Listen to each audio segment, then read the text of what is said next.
Hi friends, UPSC வந்து பார்த்தீங்கன்னா engineering services examination 2026க்கான notification வந்து வெளியிட்டிருக்காங்க. ஒரு 4 கேட்டகரிக்கு மட்டும், அதாவது civil, mechanical, electrical, electronics and telecommunication engineering சொல்லியிருக்காங்க.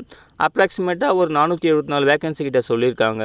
ஸோ ஒவ்வொரு இன்ஜினியரிங் சர்வீஸும், அதாவது என்னென்ன குரூப்பில் வருது, என்னென்ன போஸ்டிங்கில் வருது, என்ன சர்வீஸில் வருதுன்னு சொல்லிட்டு தெளிவாக கொடுத்துருப்பாங்க. ஒவ்வொரு கேட்டகரி வைஸாகவும் நீங்கள் செக் பண்ணிக்கலாம்.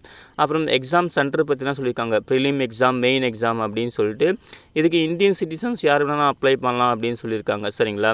அதே போல் வந்து பார்த்தீங்கன்னா இதுக்கு வந்து அப்ளை பண்ணுறதுக்கான ஃபீஸ் இருக்குது. 200 பே பண்ணுற மாதிரி இருக்கும். ஃபீமேல் கேண்டிடேட், எஸ்சி, எஸ்டி, பிடபிள்யூடி கேண்டிடேட்லாம் ஃபீஸ் எதுவும் கிடையாதுன்னு சொல்லியிருக்காங்க. கம்ப்ளீட்டாக ஆன்லைன் மோட் தான் அப்ளை பண்ணணும்னு சொல்லியிருக்காங்க. சரிங்களா? ஸோ நோட்டிஃபிகேஷனை தெளிவாக ரீட் பண்ணுங்கள். ரீட் பண்ணிவிட்டு உங்களுக்கு எலிஜிபிலிட்டி கிட்ட எல்லாம் மீட் ஆச்சுன்னா ஆன்லைனில் மிஸ்டேக் இல்லாமல் அப்ளை பண்ணுங்கள்.